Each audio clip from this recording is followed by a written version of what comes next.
तर नमस्कार मंडळी, अनबॉक्सिंग चॅनलमध्ये तुमचं स्वागत आहे। आज आपण बघणार आहोत चकल्यांची रेसिपी। खुसखुशीत आणि कुरकुरीत चकल्या कशा करायच्या तर ते बघूया। सर्वात पहिले मी चकलीचं पीठ घेतलं, छान ते गाळून घेतलं। चकलीचं पीठ मी घरीच बनवलं होतं भाजणीचं। 4 ग्लास तांदूळ, 1.5 ग्लास डाळ, 1 छोटी वाटी उडीद डाळ आणि मूग डाळ हे सगळं भाजून घ्यायचं आणि तांदूळ पण भाजून घ्यायचे। पोहे, साबुदाणा, धने हे सर्व भाजून छान खमंग असं भाजून घेऊन ते दळणाला पाठवलं होतं आणि त्यानंतर हे पीठ झालं।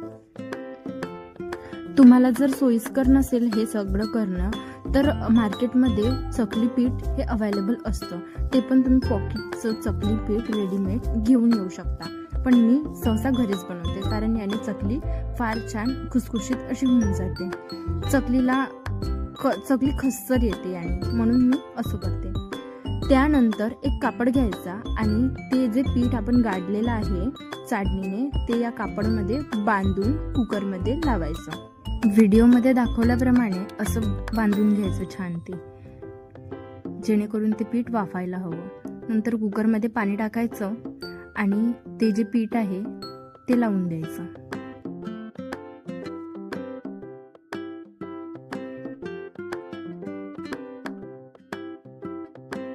नंतर कुकर लावून द्यायचा।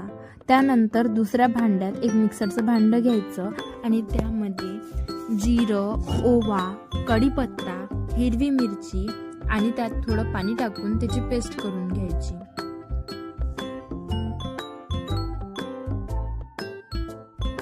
नंतर दुसरीकडे जे कुकरमध्ये आपण वाफवलं होतं ते काढून घ्यायचं। 15 मिनिट ते होऊ द्यायचं आणि त्यानंतर ते काढून घ्यायचं। नंतर ते असं होते।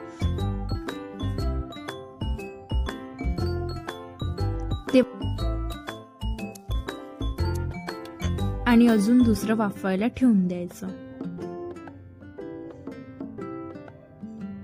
हे असं झालं पाहिजे, हे असं गडे जे आहे ते फुटले पाहिजे। नंतर आपण जे पीठ वाफवून घेतलं होतं त्यात असे गडे होते, तर ते पीठ छान कणकीसारखं करण्यासाठी आपल्याला त्यातले गडे फोडावे लागणार। तर त्यासाठी आपल्याला एक मिक्सरचं मोठं पॉट घ्यायचं आणि त्यामध्ये ते पूर्ण फिरवून घ्यायचं आणि नंतर ते पीठ असं होऊन जाते।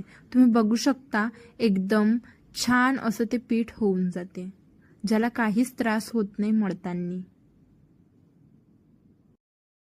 नंतर दुसरीकडे आपण जे पेस्ट काढली होती मिरची आणि त्या सर्वाची, तर त्याचं आपल्याला नुसतं पाणी झारून घ्यायचं आहे।